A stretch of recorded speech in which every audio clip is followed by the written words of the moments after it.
Hi friends, finally BHEL Venkateswara టెంపుల్కి అయితే వచ్చేసాము. ఇక్కడైతే ఫుల్ జనాలు ఉన్నారనమాట. సో లోపలికి అయితే వెళ్ళిపోతున్నాము మెల్లగా.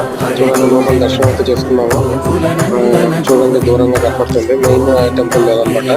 సో అన్ని టెంపుల్స్ వీడియో తీసాను, ముఖద వైకుంఠ ఒకటి. సో చూడండి.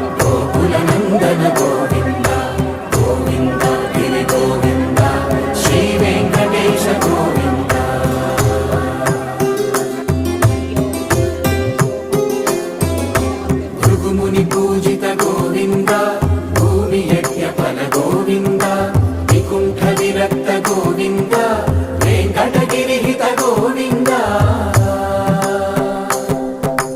వల్మీక శుద్ధ గోవింద, గోక్షీర తృప్త గోవింద, గోపాల ఘటిత గోవింద, బహుళావర్ధిత గోవింద.